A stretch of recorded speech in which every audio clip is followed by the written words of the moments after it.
नमस्कार स्टूडेंट्स, आज अपने करने जा रहे हैं एंडोक्राइनोलॉजी में लेक्चर नंबर 58। लेक्चर नंबर 58 58वां लेक्चर करने जा रहे हैं। मैं आपको थोड़ी सी एक जानकारी दे देता हूँ कि अपने एंडोक्राइनोलॉजी के अंदर एक लेक्चर नंबर यहाँ पर भूलवश 55B लिखा गया था। इस तरह से लिखा गया था 55B, तो उसको आपको 55B की बजाय आपको उसको 57 नंबर यानी 57 नंबर लेक्चर मानना है, या उसको भूल से 55B लिखा गया था ब्लैक बोर्ड पर, वो अपना लेक्चर नंबर 57 था, एक्चुअल में 57वां लेक्चर था। और जो अपने प्रीवियस लेक्चर था इस क्लास का प्रीवियस लेक्चर था कौन सा 55B लिखा गया भूल से, एक्चुअल में लेक्चर नंबर कितना है वो 57 है। तो ये थोड़ा सा आप बात ध्यान में रखिएगा बीएससी थर्ड ईयर एंडोक्राइनोलॉजी के अंदर कि 55B को 57 नंबर लेक्चर अपने को मानना है। अब देखिएगा आज अपना जो टॉपिक है वो है hormonal control of lactation. Hormonal control of lactation, Hindi में अगर बोले तो इसको दुग्ध स्त्रवण में हार्मोन की भूमिका। हार्मोन की भूमिका, दुग्ध स्त्रवण में हार्मोन की भूमिका, ये अपना टॉपिक जो अपने को डिस्कस करना है आज। तो देखिएगा दुग्ध स्त्रवण की पहली बात परिभाषा की बात करें तो प्रसव के पश्चात माता की स्तन ग्रंथियों से दुग्ध का स्त्राव, ग्रंथियों से दुग्ध का स्त्राव या बहाव हम कह सकते हैं ही लैक्टेशन कहलाता है। लैक्टेशन कहलाता है या दुग्ध स्त्रवण कहलाता है। अब देखिएगा कि ये जो दुग्ध स्त्रवण है ये ज़रूरी है, क्योंकि आपने 12th क्लास में पढ़ा था कि जब बच्चे का जन्म होता है तो उस समय क्या होता है कि जो माता है उसका जो प्रथम गाढ़ा पीले रंग का जो दूध है उसको हम क्या कहते हैं, कोलेस्ट्रम कहते हैं। और कोलेस्ट्रम जो है वो बच्चे के लिए पोषककारी तत्व होता है बच्चे को, क्योंकि जब बच्चे का जन्म होता है तो उस समय उसका इम्यून सिस्टम डेवलप नहीं होता है। इम्यून सिस्टम डेवलप नहीं होता है तो बच्चे को उस समय इम्यूनिटी चाहिए, या यूँ कह सकते हैं कि रोग प्रतिरोधक क्षमता चाहिए। तो वो रोग प्रतिरोधक क्षमता कौन प्रदान करवाता है या कौन प्रोवाइड करवाता है, माता का दूध प्रोवाइड करवाता है। तो इसलिए लैक्टेशन होना ज़रूरी है, और प्रसव के पश्चात लैक्टेशन बच्चे के लिए बहुत ही लाभदायक होता है। अब देखिएगा लैक्टेशन का मतलब आपको समझ में आ गया होगा। अब यदि हम बात करें थोड़ा सा यहाँ पर स्तन ग्रंथि की संरचना की, तो स्तन ग्रंथि की संरचना आपने वैसे तो रिप्रोडक्टिव उसमें देखी होगी,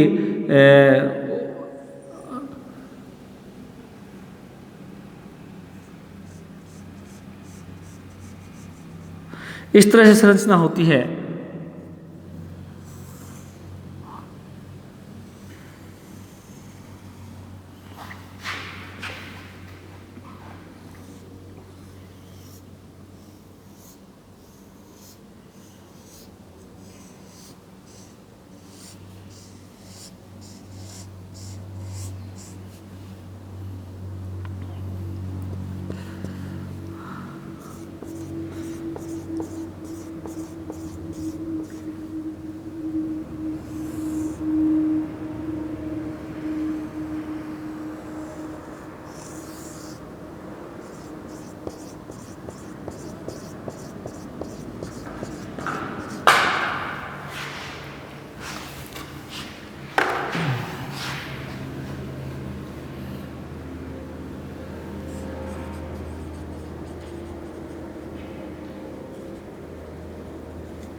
इस तरह से ये स्ट्रक्चर होती है किसकी, एक स्तन ग्रंथि की। इसके लिए देखिएगा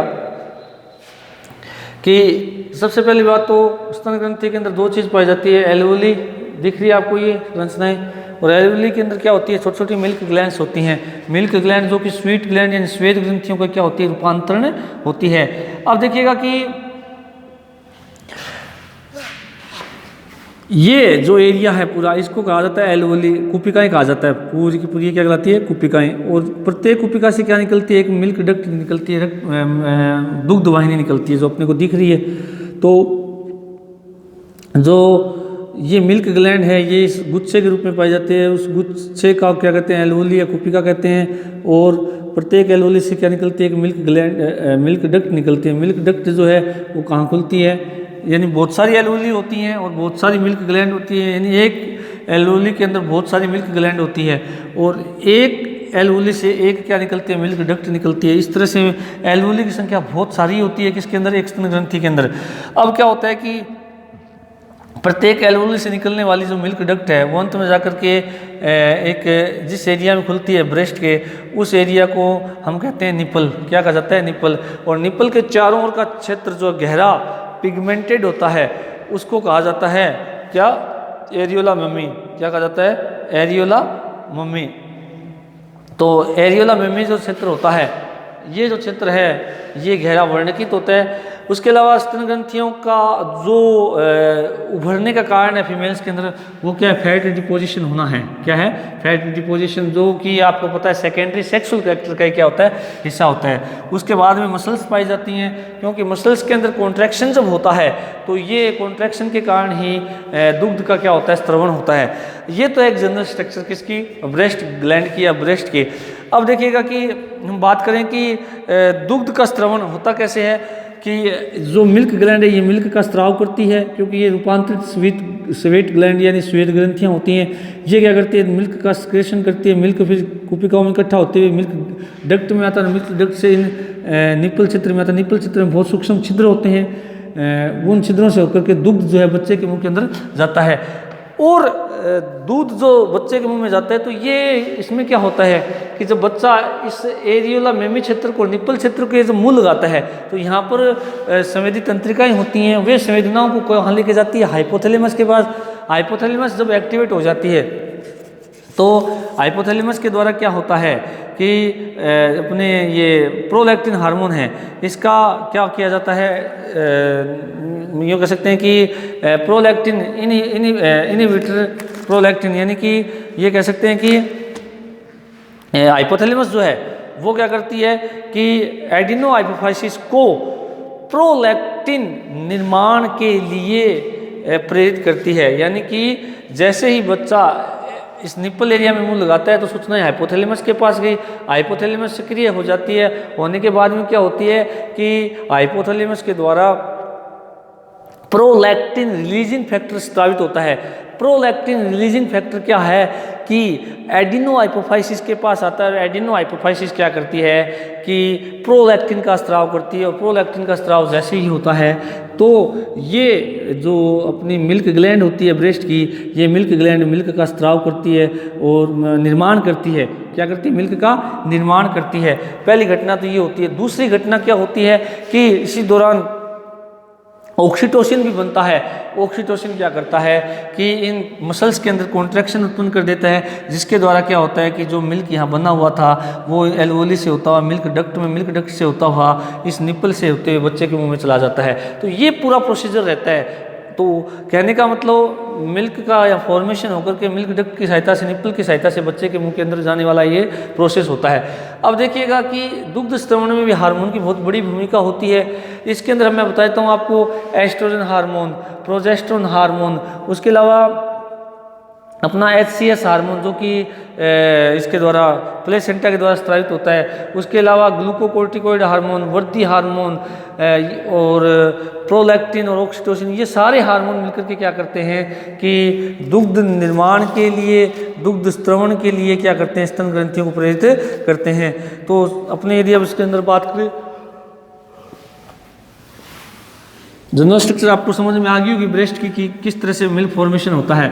तो सबसे पहले अगर अपने बात करें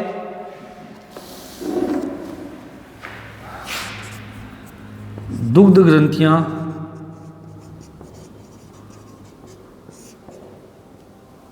स्वेद ग्रंथियों का रूपांतरण है।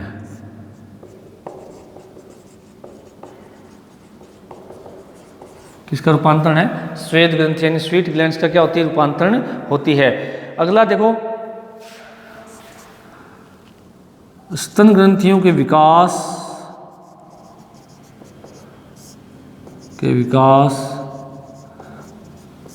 दुग्ध संश्लेषण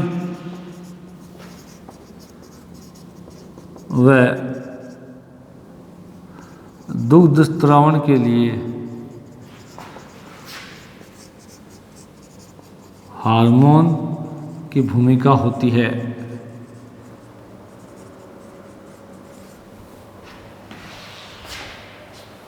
किसकी भूमिका होती है? हार्मोन की भूमिका होती है।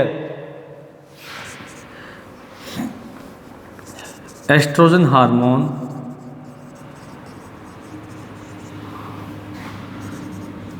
मिल्क डक्ट के लिए को प्रेरित करता है। यानी किसको प्रेरित करता है? मिल्क डक्ट जो ब्रेस्ट के अंदर पाई जाती है। जब अपने स्ट्रक्चर बनाई है कि नलिकीय वृद्धि यूँ कह सकते हैं, डक्टुलर ग्रोथ के लिए क्या करता है वो, यूँ कह सकते हैं डक्टुलर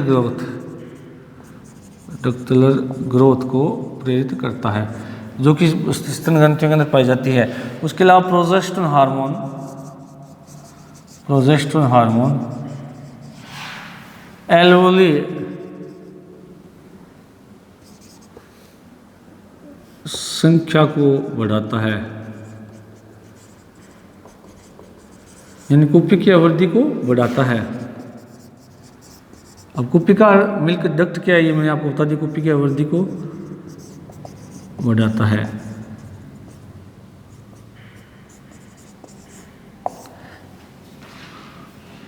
तो दोनों देखो, अब एस्ट्रोजन और प्रोजेस्टेरोन की यदि हम बात करें तो एस्ट्रोजन कहाँ से स्रावित होता है? आपको पता ही है, एस्ट्रोजन जो हार्मोन है ये जब पुटक अगली अवस्थाओं में जाते हैं ग्रह चक्र के दौरान, तो उस दौरान पुटक के कोशिकाओं के द्वारा और थिका इंटरना के द्वारा बनने वाला हार्मोन है कौन सा? एस्ट्रोजन। तो एस्ट्रोजन जैसे जैसे बनेगा, तो मैंने बताया था आपको वहाँ पर भी एस्ट्रोजन और प्रोजेस्टेरोन सेकेंडरी सेक्सुअल कैरेक्टर के लिए भी जिम्मेदार हार्मोन होते हैं। तो उसमें से स्तन ग्रंथियों का विकास होना भी एक सेकेंडरी सेक्सुअल कैरेक्टर का ही क्या है? एग्जाम्पल है। तो अब क्या होगा कि एस्ट्रोजन हार्मोन जैसे ही बनता है अंडाशय के द्वारा, तो जो स्तन ग्रंथि हैं उसकी डक्ट में क्या होती है? वृद्धि होती है। उसके अलावा जो सेकंड हार्मोन है प्रोजेस्टेरोन हार्मोन, ये आपको बताया था किसके द्वारा बनता है? कार्पस ल्यूटियम के द्वारा बनता है। तो कार्पस ल्यूटियम के द्वारा जब प्रोजेस्टेरोन बनता है तो ये क्या करता है कि जो स्तन ग्रंथियों की जो एल्वोली यानी कुपिकाएँ होती हैं उनकी संख्या में वृद्धि को क्या करता है? प्रेरित करता है। अब संख्या में भी कुपिके की संख्या में भी वृद्धि होगी, डक्ट में भी वृद्धि होती है, तो इसका मतलब स्तन ग्रंथि का जो निर्माण है वो क्या हो जाता है? पूर्ण हो जाता है। उसके अलावा यदि हम बात करें कि यौनारंभ में एस्ट्रोजन हार्मोन स्तन ग्रंथियों के विकास को भी प्रेरित करता है। स्तन ग्रंथियों के विकास को भी प्रेरित करता है। कौन? Oestrogen hormone. और प्यूबर्टी अवस्था यौनारंभ जो कहते हैं, जब रजचक्र प्रारंभ होता है तब, क्योंकि उस समय एस्ट्रोजन बनना शुरू हो जाता है अंडाशय के द्वारा, तो ये हार्मोन क्या करता है कि यौनारंभ में स्तन ग्रंथियों के विकास को क्या करता है? प्रेरित करता है। उसके अलावा जो है ये जो हार्मोन है, कारण क्या है इसका कि नलिकीय वृद्धि को भी प्रेरित करेगा, और साथ में क्या मैंने बताया ना कि वसा का क्या है? जमाव पाया जाता है। ये हार्मोन ब्रेस्ट में वसा के जमाव को भी प्रेरित करता है। वसा के जमाव को भी प्रेरित करता है। कौन सा हार्मोन? Oestrogen hormone. क्योंकि आपको ध्यान होना चाहिए कि एक रजत चक्र के दौरान जब अंडाशय में पुट्ट की वृद्धि होती है तो सबसे पहले एस्ट्रोजन ही बनता है, उसके बाद में कौन सा हार्मोन बनता है? प्रोजेस्टेरोन। तो एस्ट्रोजन हार्मोन द्वितीयक लैंगिक लक्षणों का विकास करता है, और स्तन ग्रंथियों का विकास होना द्वितीयक लैंगिक लक्षणों के अंदर ही इंक्लूडेड एक घटना है। उसके अलावा यदि हम बात करें कि स्तन ग्रंथियां जो होती है इसके ऊपर जो है एस्ट्रोजन, प्रोजेस्टेरोन, ग्लूकोकोर्टिकोइड, वृद्धि हार्मोन, प्रोलैक्टिन व HCS यानी ह्यूमन सोमेटोट्रोपिक हार्मोन, ये भी क्या है विकसित करते हैं इसको, ये भी क्या है विकसित करने में सहायक होते हैं।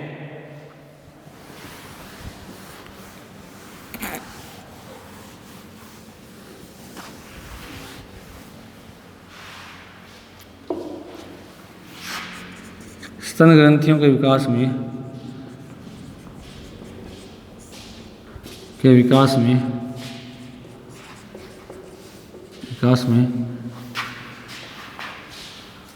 Oestrogen,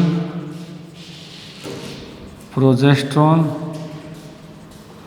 glucocorticoid, prolactin, oxytocin, growth hormone,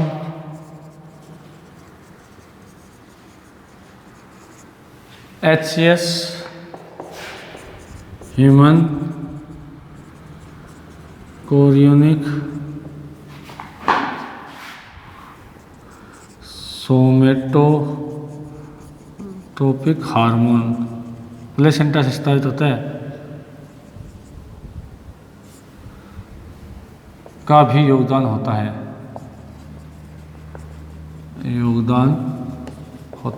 तो यानी कि एस्ट्रोजन और प्रोजेस्टेरोन तो काम में आती हैं, साथ में एस्ट्रोजन, प्रोजेस्टेरोन, ग्लूकोकोर्टिकोइड, वृद्धि हार्मोन, प्रोलैक्टिन और HCS, ये सारे हार्मोन भी क्या है इसके विकास को क्या करते प्रेरित करते हैं।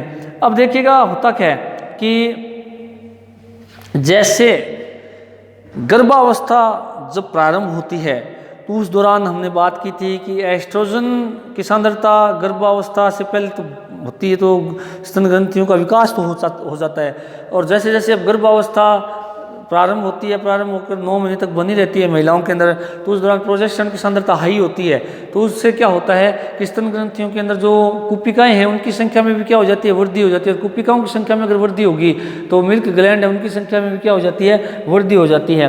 तो इससे क्या होता है कि जो प्रोजेस्टेरोन है वो क्या कर रहा है स्तन ग्रंथियों की और अधिक विकास को प्रेरित कर रहा है। इसके बाद में ये जो दोनों हार्मोन हैं, ये दोनों हार्मोन क्या करते हैं कि स्तन ग्रंथियों का निर्माण में तो सहायक है एस्ट्रोजन और प्रोजेस्टेरोन, परंतु दुग्ध निर्माण यहाँ पर नहीं हो रहा है। दुग्ध निर्माण में कौन सा हार्मोन जिम्मेदार होता है?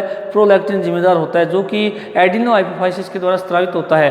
अब एडिनो हाइपोफाइसिस जो है वो क्या करती है गर्भावस्था के अंतिम समय में, या यूँ कहते हैं कि प्रसव के दौरान या प्रसव के समय प्रोलैक्टिन का स्राव शुरू हो जाता है।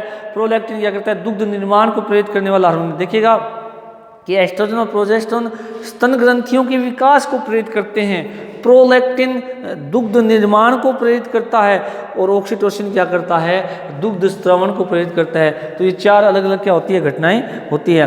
उसके बाद में क्या होता है देखिएगा कि जैसे जैसे गर्भावस्था प्रारंभ होती है तो एस्ट्रोजन स्तन ग्रंथियों के विकास को प्रेरित करता है। गर्भावस्था प्रारंभ होती है उसके बाद में जैसे जैसे आगे बढ़ती है तो प्रोजेस्टेरोन स्रावित होता है, वो क्या करता है कुपिकाओं की संख्या में क्या कर देता है वृद्धि कर देता है। उसके बाद में जैसे जैसे ये गर्भावस्था पूरी होती है तो प्रसव के ठीक बाद में क्या होता है कि जो प्लेसेंटा है वो क्या हो जाता है बाहर निकल जाता है, और प्लेसेंटा के बाहर निकल्ने से क्या होता है एस्ट्रोजन और प्रोजेस्टेरोन की सांद्रता लेवल या डाउन हो जाता है, क्योंकि प्लेसेंटा ही एस्ट्रोजन प्रोजेस्टेरोन का स्राव करता है, ये बात हम पढ़ चुके हैं। उसके अलावा कार्पस ल्यूटियम भी स्रावित करती है। अब बच्चे का जब जन्म हो जाता है तो एस्ट्रोजन प्रोजेस्टेरोन की सांद्रता का लेवल कम हो जाता है। रीजन क्या है? क्योंकि प्लेसेंटा भी नष्ट हो जाता है, क्योंकि हमने पढ़ा था कि आफ्टर बर्थ के अंदर जो 3rd स्टेज होती है प्रसव की, उसमें आफ्टर बर्थ में क्या होता है प्लेसेंटा बाहर निकल जाता है और कार्पस ल्यूटियम भी डिस्ट्रॉय हो जाती है। इसका मतलब एस्ट्रोजन और प्रोजेस्टेरोन की सांद्रता क्या हो जाती है समाप्त हो जाती है।